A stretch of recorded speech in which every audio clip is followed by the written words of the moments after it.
she heard about what's going on. Oh, yeah! He said she heard about what's going on. About what's going on.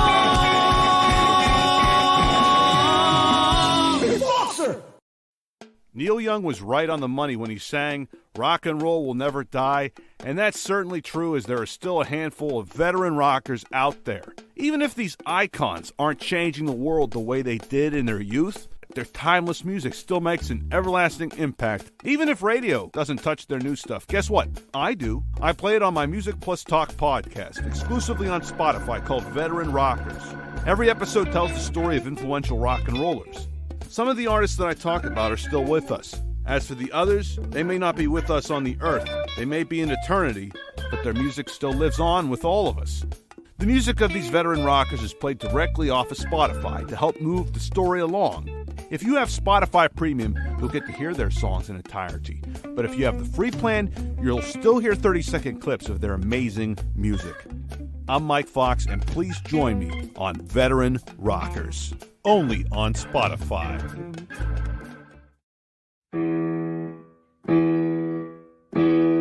Benvenuti al fantastico show He Said She Heard. Chi è l'ospite di oggi, Mike?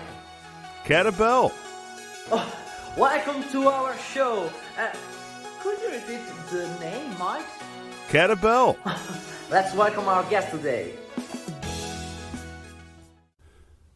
Hi, everybody. Welcome to He Said She Heard. I'm your host, Mike Fox, and oh boy, do we have a great show for you today. This is the second and third episode of the Best of Both Worlds season, because we're bringing you skit episodes and we're bringing you interview episodes. Now, this is going to tie in with the last episode because the leading actress in the last episode, who's been in many episodes of this podcast, is a super talented voice actress, and she just got yet another role in a very exciting 2D fighting game, which I plan on asking her about. Her amazing voice has been heard on everything, by the way, from video games to big company commercials that you drink and eat. She also plays voice characters on cartoons and podcasts like this one. And by the way, I always enjoy working with this particular guest here today, and it's more than just her talent. She's also an amazing person. Please welcome Katabelle. How are you, Katabelle? Hi. Nice to be here. Thank you so much for having me. I appreciate it. Oh, of course. You know, it's nice to talk to you in this capacity as opposed to when I send you a script and tell you what to say. I just like to hear the authentic voice behind the voices that I'm so familiar with, and just get to know you. And I understand it's so nice to talk in person. It is. It is. It's you started voice acting the same year that my first child was born, in 2015. Tell us how this... Yeah, good year. Tell us how this all started, Katabelle. Yeah, sure. So I like to say that I started acting in theater, like high school theater, because I always loved theater. And that's when I started acting for the first time.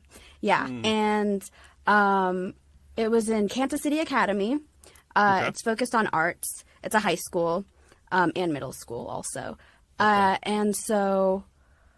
Let's see, I started theater there, and I remember my first teacher, he was a playwright. Okay. And it's a play called Mother May I. And we were all fairy tale, like, Mother Goose characters. We were all Mother Goose characters going to therapy. I was little Bo Peep. Oh, you were little Bo Peep. And that was the first, yeah. Wow. Yeah, and I was with little boy Blue. Like, we were, like, together. And that was our thing. We were going to, like, therapy. And Mother Goose was the therapist. That's what it was. Okay. That was so fun. Yeah, now that I'm remembering it. But that was my first play ever. That was my sophomore year of high school. Okay. And I really loved voice acting. I was just talking to my husband. I'm like, when did I really love voice acting? And honestly, it started all the way back to when I was a kid. Here in the U.S., we have the public broadcasting station. Yes. I didn't have cable. So there was, like, Sesame Street. There were all these puppets and puppeteers, too. Sherry Lewis, Mr. Rogers' Neighborhood. I grew up with all all of that. And so I think Yes. it's like them that taught me that you could do multiple voices with puppets. With puppets. And it's like one person behind all those voices. Yeah. So I brings it was to a life, kid yeah. and I loved that. Yeah, Mm-hmm. I love watching puppets too, because especially when they have like a big name celebrity come on Sesame Street. One thing I love is watching the big name looking at the puppet.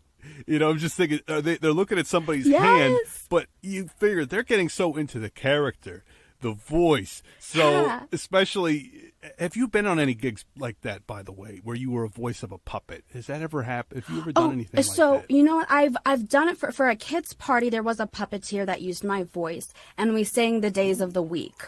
I remember Okay. that, and she was like I don't remember much about her, the puppet, but I was the voice of her. But all I remember is it was for a birthday party. Yeah. And that was in 2015 or 16, so that was a while ago. But that was the only chance I ever got. But I would love that because I Wow. love puppets.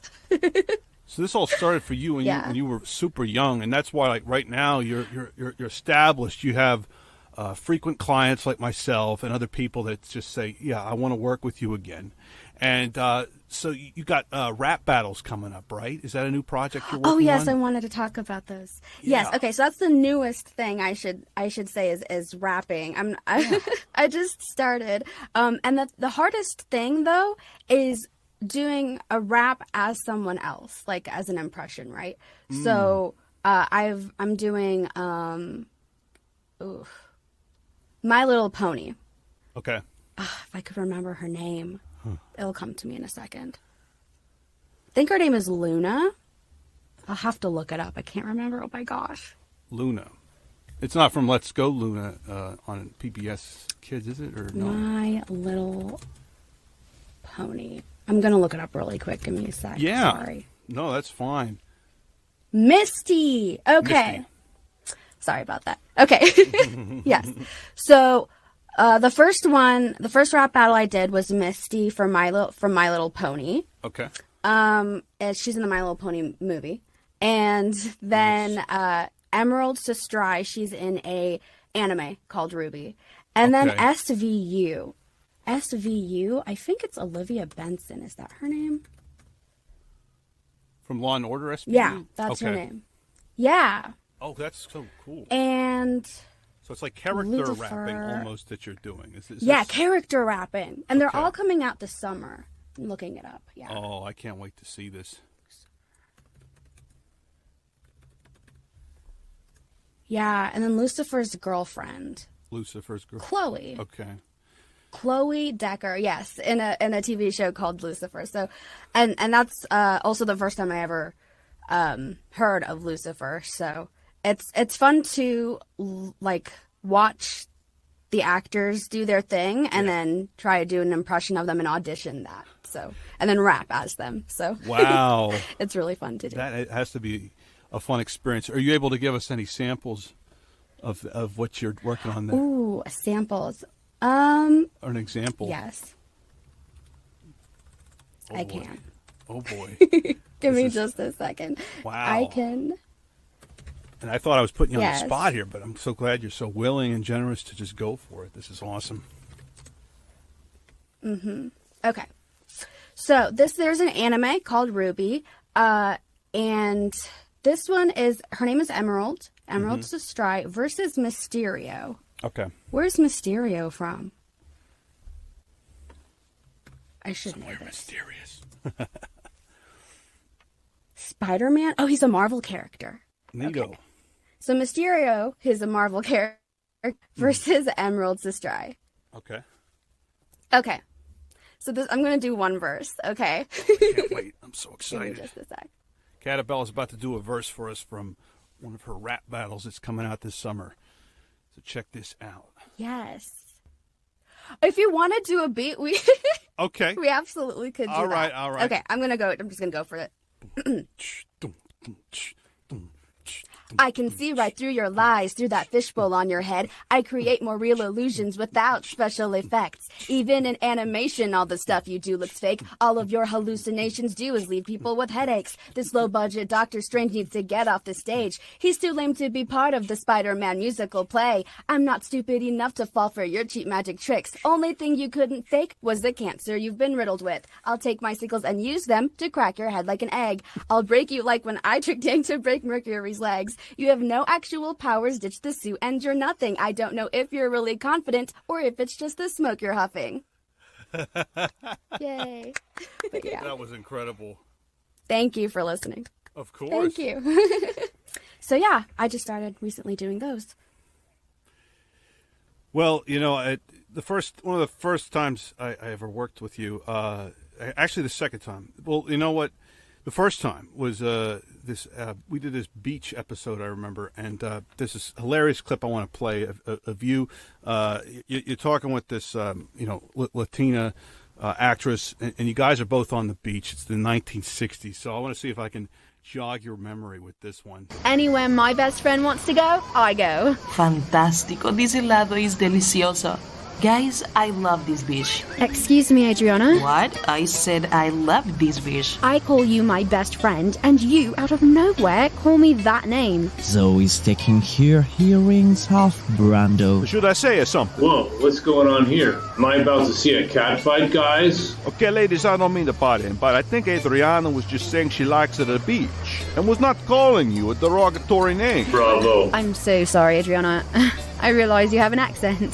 And a very lovely one, too. Thank you, Brando. I like Italiano accents. Thank you again for the ice cream. See you around. Adios. Bye. Hello, ladies. Hi. Hi. Hi. Bye. I guess. There they go, walking down the boardwalk. Well. Do you guys realize you just ruined a perfect moment? What could have made that moment more perfect, Muscle Man?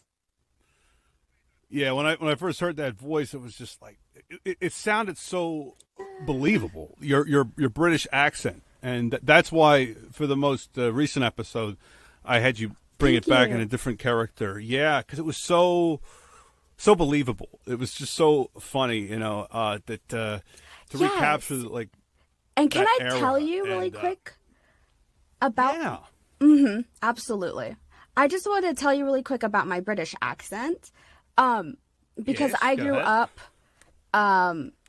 and my my uncle is also from the UK. But I remember my sister, she used to tease me so much and say that I would never have a British accent, a good British accent, and you you don't sound authentic. It's not good. Blah blah blah.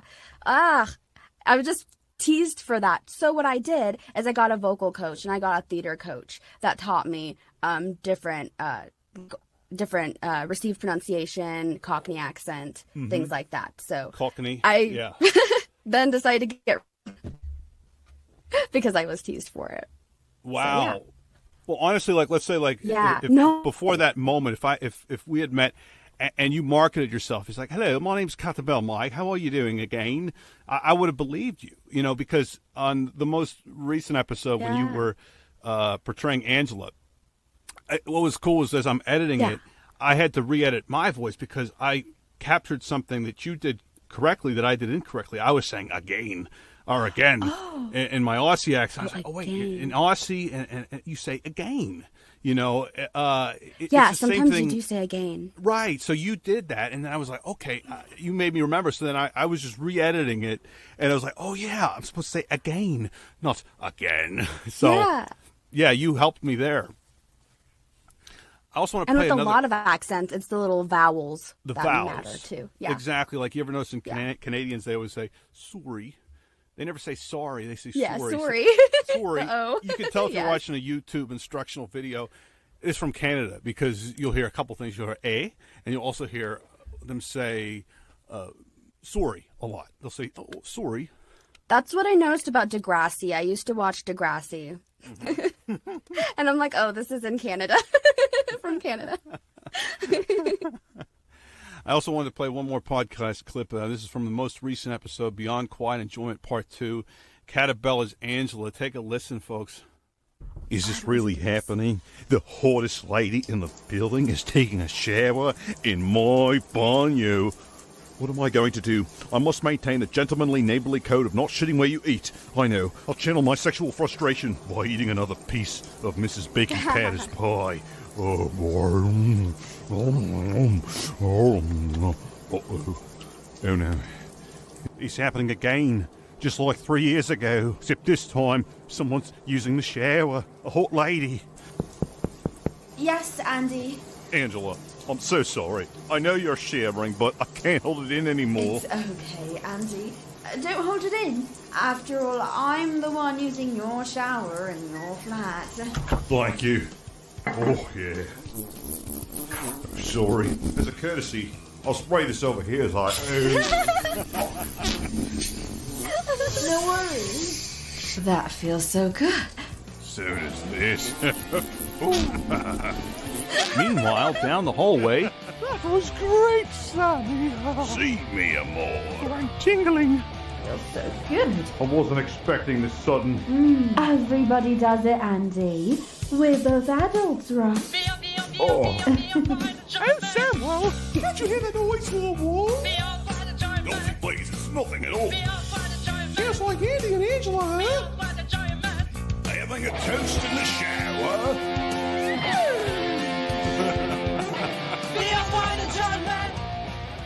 Oh, my God.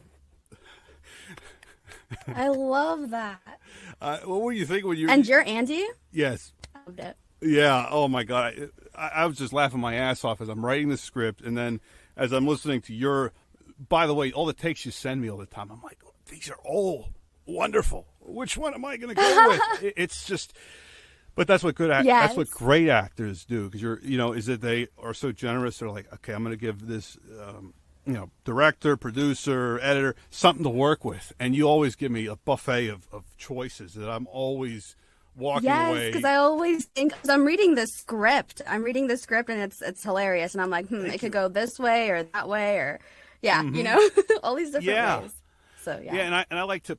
Sometimes what I like to do is when I record these skits is like, especially with you, is I sometimes don't record my part until I hear yours. That way I have something to bounce off of the energy. Because even though it's being recorded separately, I like to have an authentic feel where people might think, oh, they're probably doing this all in one studio and they're bouncing off of each other's energy. Because I think that's the impression the audience gets sometimes, which is always my goal with these skits, because that's the nice thing I love about camaraderie, and I kind of miss about being on a set, being on a stage. Is just working with people and just having that camaraderie, especially when you start laughing, especially when people mess up their lines. That's always so much fun. All together, yes, it's a great experience. I miss that. I do too. Yeah. So tell us about your first anime, Katabelle. I'm anxious to hear about this. Oh yes, I did really want to talk about anime. I love video games. I grew up with a lot of video games, but also anime. So my first vocal coach ever, her name is Christina Malizia. She's the voice of Jinx and Annie in League of Legends. Yes. And so I started there because I just wanted to get solid character acting. And I eventually want to work my way into anime. I think anime is probably my goal. Yes. Because I can use my voice in so many. Thank you. Yeah. I appreciate that. Because I'm like, I can do all these squeaky, annoying voices, and those are also good for That's why I always anime invite you or to just collab cartoons. Because it's just, you're so much fun to work with. Yeah. Well, thank you. Oh, of course. So, So I started, after I did some video game coaching in LA, I went to Texas. Texas is where Funimation is and Crunchyroll, and they are the main publishers for anime. Okay. And so I worked towards that, and eventually I got my first Walla role. And an anime Walla is just background acting. Okay. So I don't actually have like a name like extra number one, or I guess it would just be all the background characters, is how I'm credited as. But so first I started as Wall in 7 Deadly Sins, season 4, and then Ascendant Animation reached out to me and I started auditioning for them. Wow. And Henki Shoujo is one of the first animes I'm in, working with Ascendant Animation, also as a background character. hopefully I will get a main character. I'm really, really hoping, because I've done like 5, almost 10 years of auditions. Yeah. And I think one day I'll get a main character, but for now it's just background and Walla. Oh, you but will. my goal definitely is all the anime. Yeah, you'll definitely get a lead. It's always a good feeling when that happens in any medium, whether it's stage or anime. Whatever platform you're working on, it's going to happen for you. And I'll be excited to get the news when you post it on Instagram saying it finally happened. It's a lot of hard work. It's a lot of hustle, but you're doing it. And I'm sure you're inspiring a lot of other people that are up-and-coming voice actresses that are really trying to just showcase their talents, because it's a lot... It's not easier. It is easier in a way. There's more tools available at your disposal than there used to be. You don't have to... There are now technology. Yes. Yeah. You don't have to send out CDs anymore like you used to, because you can just have your reel out there digitally, and you can send it right out to all these people that are email. Yeah. So it's a lot more easy to audition now than it used to be. Yeah. And for casting agencies, you'd have to go in. I remember my first agency, they were like, you can come in, but then we started moving towards email. Yes. So, yeah. Wow. It has made it a lot easier. Even for me, like when I first got my first voice acting gig for an audio book, I was just like, this is exciting, and then that kind of inspired me to get into podcasting and eventually voice acting my own books. So that's been an exciting journey for me. Yeah. So, and honestly, I look at it this way. It's like it has led me to meet amazing people like you. And that's why it's like I always feel that when you enjoy working with someone so much, you bring them back again. Because lots of times now that as I write these scripts, I have you in my brain, because I'm like, I've heard you play a British voice before. So I'm like, okay, we can do this again. But one role that's been recurring is when you would play Agnes, and I'd play Harold, and we would... Oh, yes. Like the Jewish New York couple. Agnes. In fact, I was able to kind of punk one of our previous guests, Jordan, the host of The Horny Housewife. Oh, this is exciting. Yeah, so I know you weren't expecting this, but the name of this couple, their name Harold and Agnes. So this is a conversation the wife was recording of them just before they were getting in the mood and talking about your podcast. Okay. Oh, Harold, I hope you aren't too tired for sex. Oh, Agnes, please don't take it personal, but I'm not popping another blue pill. I may end up in the ER. Oh, the first season was so good. Why? Because George Clooney was on that? No, but that image in my mind is helping me get in the mood even more. I was speaking of this podcast I was just listening to. The Horny Housewife? Oh, boy. It's worth a listen. Let's put on episode 57. The duck pick debate, is this about quack quack? No, that's Anthony Weiner. That didn't give you sexy points. It just let us know that all you're good for is fucking. That's it. Because it made it known that now we know you're a douchebag. She's so right, Agnes, and it ended Anthony Weiner's political career. So, this is the, sweet, soft, moody Monday truth I needed to give the men only because I love you and I want you to succeed. Oh, she changed the topic. She's talking about me.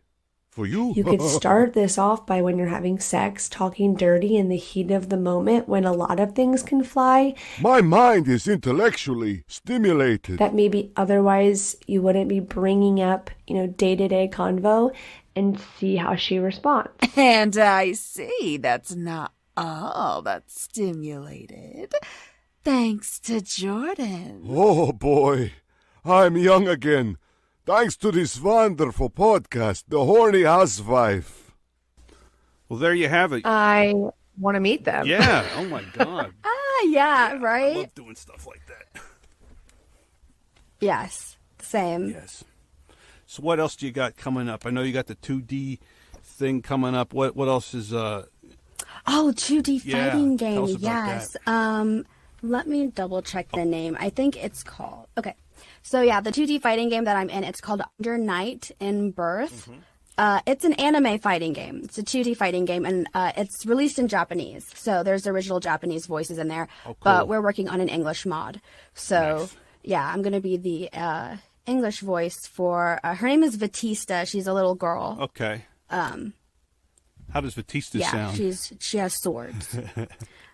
She sounds like an anime girl, but she's emotionless. Okay. I think she's a robot. Okay. Or an AI. She might be. That's fun. Or a ghost. Something like that. I'll have to double check. Cyborg. But yeah. Extraterrestrial. Well, it's just exciting stuff, you know, the diversity of work that you've worked on over the years. So, and you just keeps going. So it's keeping you busy, you know, you're oh yeah, auditioning. Yeah. It's definitely a hustle. It is. It sure is. But I love it when you do the Instagram lives and you do little different voices. That's really fun because I see you get into it. Yes. You start to think. I'm guessing this is what your process is like. Is you really get into the voice. You know, you just start to imagine you become it. You become the character. Mm-hmm. You know, it's amazing to watch that metamorphosis happen. You know, where you go from you to being whatever voice you're doing. It's an exciting process. It's fun to say process. Yes, and that's how I feel going back to the puppets. I also I feel like that's where a lot of it came from too, because you can really hear, I guess, the actor becoming the voice of the puppet. The metamorphosis. And so, yeah, I guess I'm really lucky that when I was young, I got to watch public television. Yeah. I love public television too, so it's great that you can do work that is kind of like you were inspired by watching something as a younger age, and now you find yourself doing it, and you're like, oh boy, this is really happening. Yes. Yeah, for sure, especially video games as well, because before it was just like film and movies, like what my parents grew up with, and plays as well, theater, and then it's more like video games, and then there's all these cartoons and animation. Mm-hmm. So yeah, it's really fun. Well, it's exciting to watch your journey every day, and look forward to seeing you do more work and having you on many more skits in the future on this podcast. And it's always, as I've said before, I always enjoy collabing with you. Yes, the same. I always loved to hear you on. I always listened to the previous episodes, so yeah, I love to hear you. And I have them on my website too. Thank you. Yeah. Oh, that's wonderful. Yeah. Of course. Well, my guest today has been Katabelle, and of course you can hire her. I'm going to put this in my show description below for anyone that wants to hire you for their next project, where they can click. Oh, thank you. Yeah, so Katabelle is her name, and keep on doing what you're doing, Katabelle. And thank you so much for having me. I really appreciate it. Oh, you're so welcome. We conclude this episode with Mattia Signaroldi's classic song, Running Away Inside My Heart.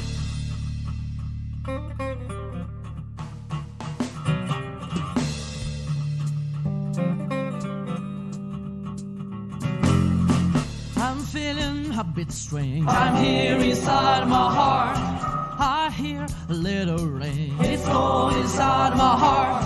If I cover the land, I see no one inside my heart. The wind talking instead of me, baby, inside my heart. Where is your brother? Where is your friend? Where is the love you and where are man? Have you a purpose that give you sense? Ugly sharp pain, blood and the pains that carry that oxygen, but only part to play. Heaven I'm fine, I am no way, but I stop trying. The dark is over me, can't see inside my heart. Tree branches hurt my flesh, I bleed inside my heart. What else are haunting me? I'm praying inside my heart. The wind talk though against me, I fight inside my heart. I have no brother, I have no friend. No one could love me alone, just a man looking for purpose that give me the sense. Time is behind, I'm only from the present sanity, a prisoner for all. Heaven I'll find, heaven I'll find, heaven I'll find, heaven I'll find, heaven I'll find, heaven I'll find. I have no way, but I wanna run, run, run, run, run, run, running away.